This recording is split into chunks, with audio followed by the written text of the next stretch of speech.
Jalen had always known how people saw him. Growing up as a young black man in a suburban neighborhood meant constantly navigating suspicion, sidelong glances, and the ever-present hum of mistrust. That night was no different. He had just finished a late study session at the local library, his backpack slung casually over one shoulder, when he saw the flashing blue lights in his rearview mirror. "Great," he muttered, pulling over to the curb. The officer approached with a deliberate stride, his flashlight cutting through the dark like a blade. Jalen lowered his window, already reaching for his license and registration. He knew the routine. Keep your hands visible. Be polite. Don't give them a reason to escalate. "License and registration," the officer barked. Jalen complied, his movements slow and deliberate. "Is there a problem, officer?" The man, whose name badge read Thompson, ignored the question. His sharp eyes flicked between Jalen's face and his documents. "What are you doing out here this late?" "I was at the library," Jalen said evenly. "Heading home now." Thompson didn't respond right away. He seemed distracted, glancing back at his squad car, where the radio crackled faintly. His face was tight with tension, his posture stiff. Jalen frowned. He could tell something was off. "Are you okay?" he asked cautiously. Thompson's head snapped back toward him. "What?" "You seem distracted," Jalen said, careful to keep his tone neutral. For a moment, Thompson's stern mask cracked, revealing something raw beneath. "It's none of your business," he said gruffly, but his voice lacked its earlier edge. Jalen hesitated, debating whether to push further. Against his better judgment, he spoke again. "Look, I know I'm just some guy you pulled over, but maybe I can help. What's going on?" The officer stared at him, clearly torn. Finally, as if the weight of whatever he was carrying was too much to bear, he exhaled sharply. "It's my daughter," he admitted. "She ran off after a fight. She's not answering her phone, and I don't know where she is." Jalen's chest tightened. "How old is she?" 14, Thompson said, his voice barely above a whisper. Jalen nodded, his mind racing.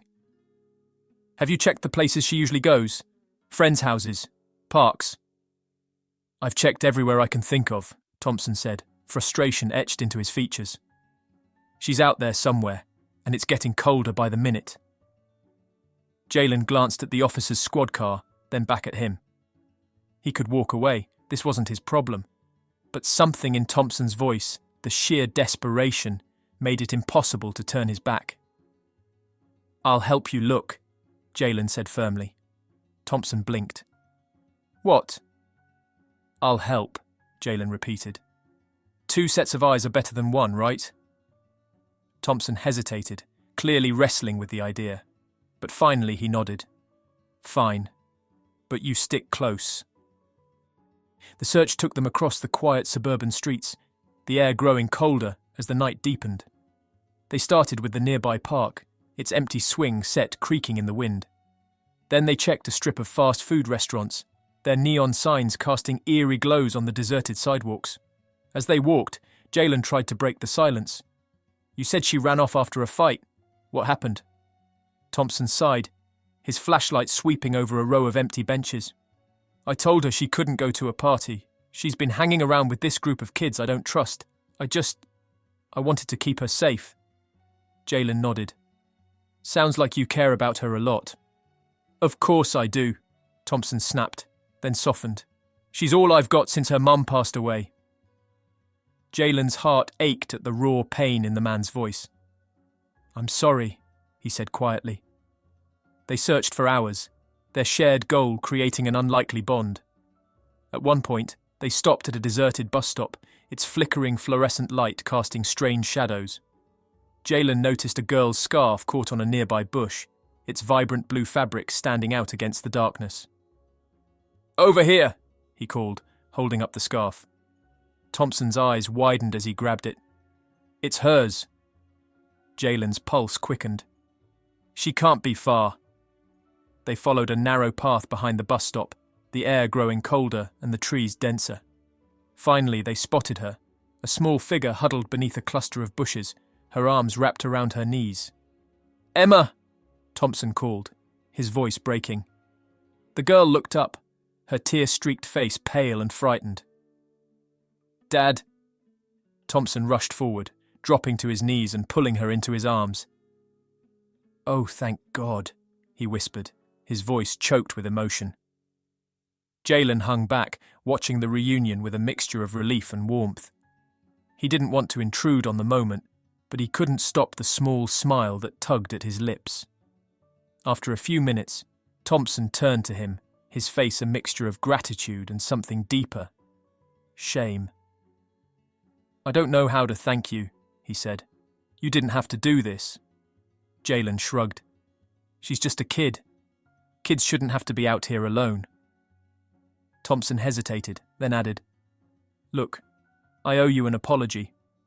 When I pulled you over, I assumed things about you, things that weren't fair." Jalen met his gaze evenly. "You're not the first, won't be the last." "That doesn't make it right," Thompson said, his voice firm. "Tonight, you showed me something I didn't want to see, that I was wrong. About you, about a lot of things." Jalen didn't respond right away. Finally, he said, "Maybe next time you'll think twice." "I will," Thompson promised. "You have my word." As Thompson drove away with Emma safely beside him, Jalen stood alone under the flickering light of the bus stop. The night was quiet now, the chaos and tension of the search fading into stillness. Jalen exhaled slowly, his breath visible in the cold air. He hadn't planned to be anyone's hero, but tonight he had made a difference. And as he started walking home, the weight of the evening settling over him, he allowed himself to hope, just for a moment, that the world could change. One small act of kindness at a time. Darius Carter wiped his brow with the back of his hand, the late afternoon sun beating down on the asphalt outside the car wash. It was another day of scrubbing, waxing, and buffing. Though the work wasn't glamorous, Darius took pride in doing it right. His customers deserved their cars spotless, no matter how menial the job seemed. That satisfaction kept him going, even when his manager, Mr. Beasley, found new ways to make the days harder. For Darius, the job wasn't just about earning a paycheck, it was a lifeline.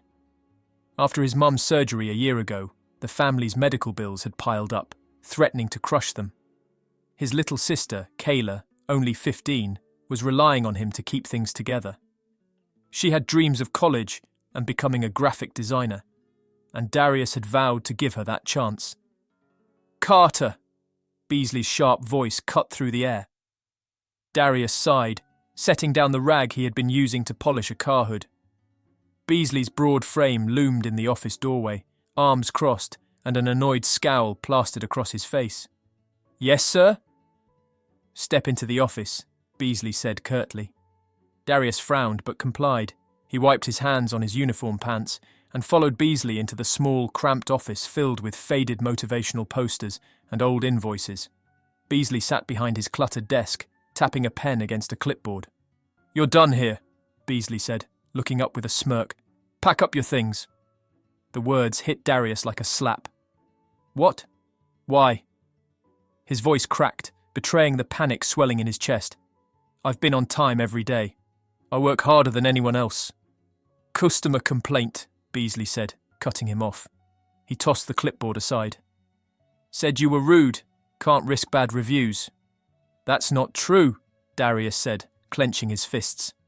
"I go out of my way to treat customers with respect." Beasley shrugged. "Doesn't matter. I don't need troublemakers on my team." Darius opened his mouth to argue, but stopped himself. He'd seen this coming. Beasley had been nitpicking his work for months, always finding small excuses to berate him. Now he had an excuse to fire him outright. Darius swallowed hard, forcing himself to stay calm. He couldn't let his frustration show. It wouldn't change anything. "Fine," he said quietly. He stripped off his uniform shirt, folding it neatly before placing it on the desk. Standing there in his undershirt, he felt exposed, humiliated. Beasley didn't even look at him as he walked out. Darius wandered aimlessly through the city, his thoughts swirling. Lincoln Park was quiet that afternoon, the sound of children laughing at the playground echoing through the air. Darius sat on a weathered bench, staring at his hands. They were still speckled with grease, a reminder of the day's work, and now the job he no longer had. "Excuse me, sir?" A polite voice broke through his thoughts. Darius looked up to see an older man in a tailored navy suit standing a few feet away. He was holding a set of car keys, his expression sheepish. "I'm sorry to bother you, but my car won't start. I noticed you sitting here and thought maybe you could help." Darius hesitated, caught off guard. The man's suit and watch screamed money. Surely he could afford roadside assistance, but the man's tone was sincere, almost desperate. Sure," Darius said, standing. "I can take a look." The man led him to a sleek black Mercedes parked near the edge of the lot. "Name's Roger Hensley," he said, extending a hand. "Darius," he replied, shaking it before popping the hood. It didn't take long to diagnose the problem. A loose battery cable had interrupted the connection.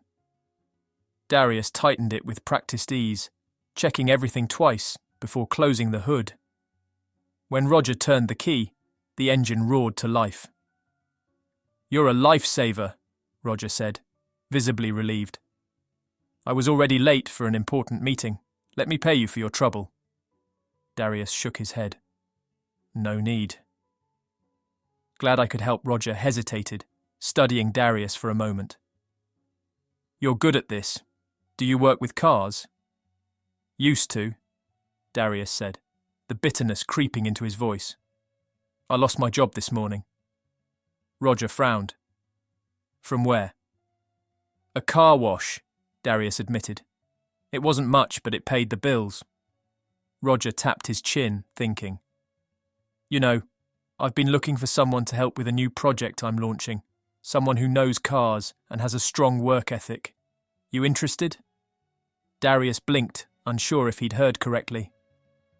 "You serious?" "Completely," Roger said, pulling a business card from his pocket. "Come by my office tomorrow, let's talk."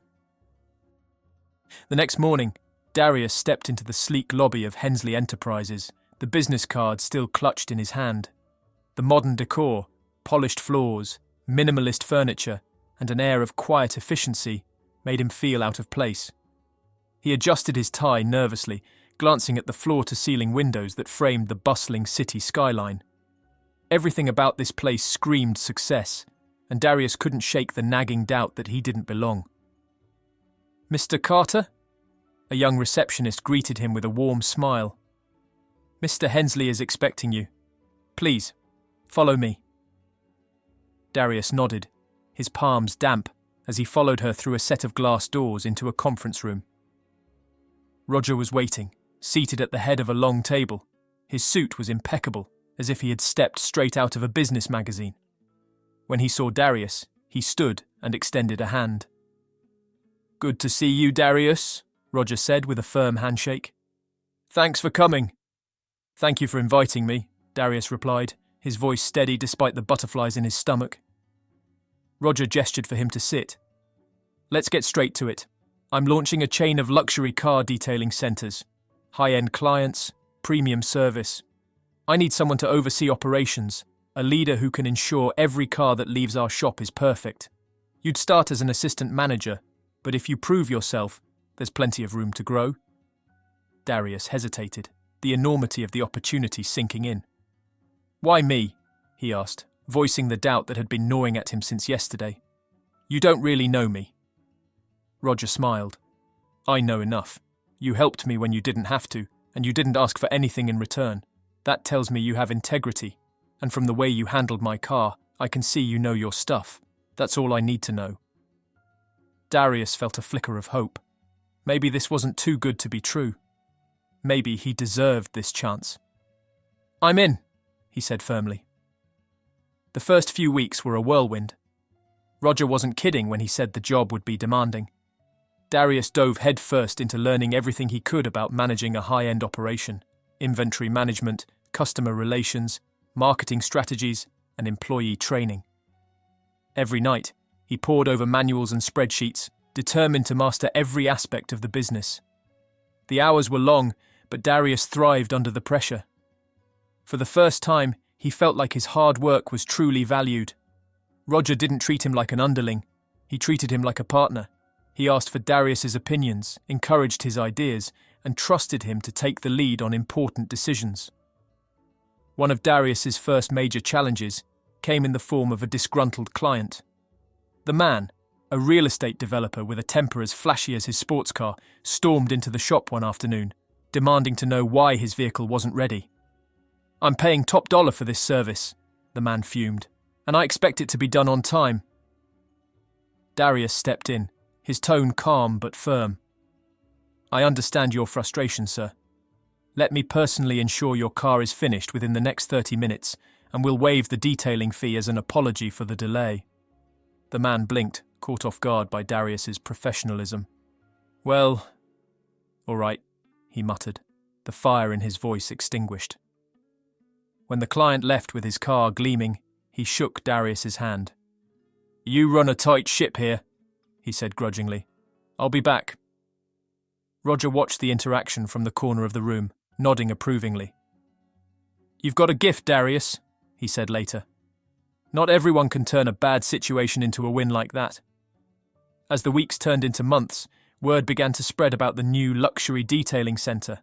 A celebrity client posted a glowing review on social media, praising the attention to detail and exceptional service. The post went viral, bringing a flood of new customers through the doors. Under Darius's leadership, the business flourished. But it wasn't just about the numbers for Darius. He wanted to create a workplace where people felt valued, something he had never experienced at Beasley's car wash.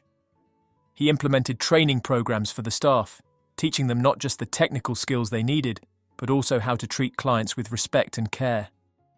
Darius also made a point of hiring young people from disadvantaged backgrounds. He saw himself in them, eager to prove themselves but often overlooked because of where they came from. Through mentorship, he helped them develop confidence and a sense of purpose. One afternoon, Darius was surprised to see a familiar face walk through the shop doors. It was Mr. Beasley. Beasley's eyes widened as he took in the pristine showroom, the luxury cars gleaming under the lights, and the polished staff moving with precision. "Carter," he said, incredulous, "you work here?" "I manage this location," Darius replied evenly. "Can I help you?" Beasley shifted awkwardly, clearing his throat. I heard this place was doing well. Thought I'd check it out." Darius raised an eyebrow, his lips curling into a faint smile. "Well, I'm glad you stopped by. If you're looking for service, one of my staff can assist you." Beasley hesitated.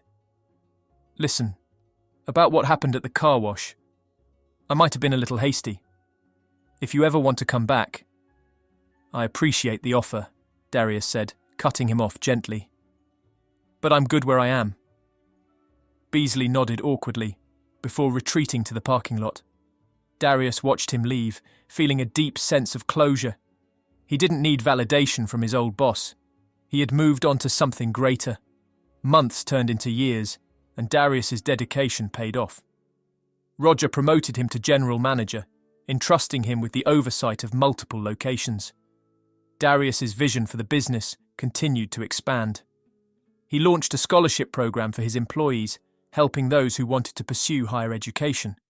He also partnered with local community centres to offer job training workshops, giving young people the skills they needed to succeed. One evening, as Darius locked up the flagship shop, Roger joined him outside. The city lights glittered like stars, reflecting off the rows of polished cars in the lot. "You've done incredible work here," Roger said, clapping him on the shoulder. "I knew you had potential, but you've exceeded every expectation." "Thanks," Darius said, smiling, "but I couldn't have done it without you giving me a chance." Roger shook his head. "You earned this, Darius. All I did was open the door." Darius looked out at the skyline, thinking about the journey that had brought him here, the struggles, the setbacks, and the moments of doubt.